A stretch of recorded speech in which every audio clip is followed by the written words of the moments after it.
Hi there. Just let me tell you a funny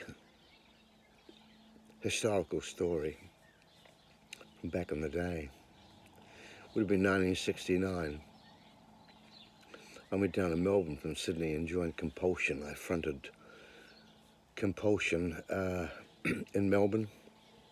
Lived downstairs in Michael Browning's house, I think it was, in South Yarra, just by Toorak.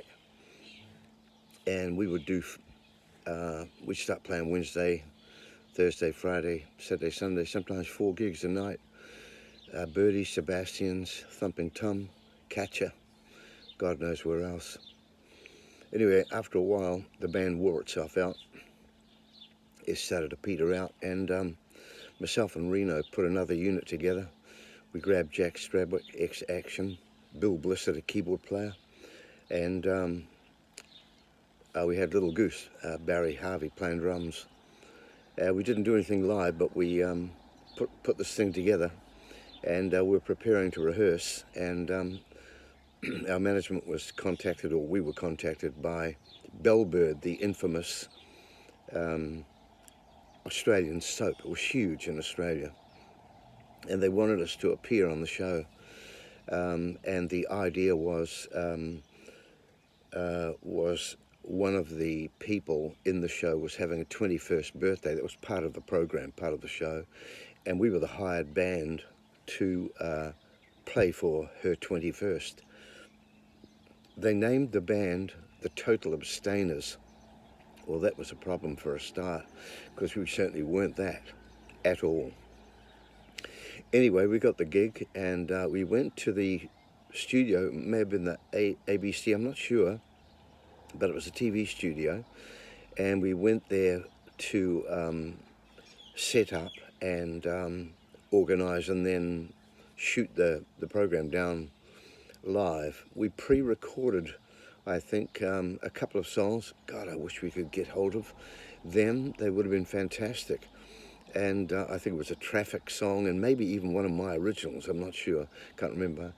Anyway, myself and Reno, Jack, Bill, and Little Goose, with our gear, we lined up around an alleyway and pushed the button to alert the security that we had arrived, and to let us in these massive doors.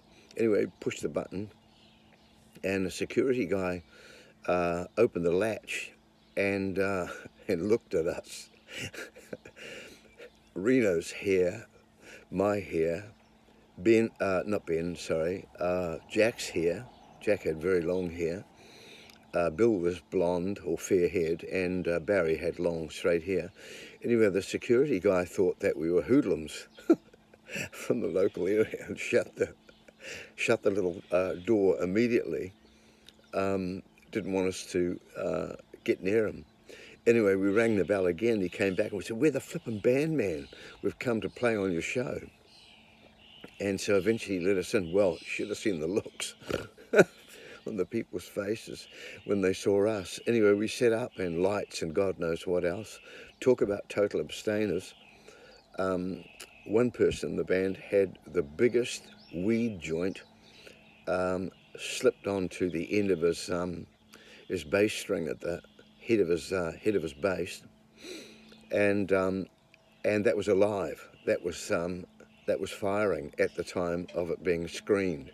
Nobody in the show had any idea this was going on, and unfortunately, I mean, we filmed it and it was fun for memory, but I've never seen it. None of us, I don't think, have ever seen it. I have contacted, might be ABC in Melbourne, I'm not sure, but I've also contacted Bellbird Connections, archives, etc., to ask them of this history, but I've never heard back from them. No return. Now they may have all been destroyed, who knows, or they just don't want to acknowledge that it happened. I'm not really sure, but I tell you what, that was one hell of a moment. All right, so that's one more Evan story. Okay, see you. Have a wonderful week. Bye.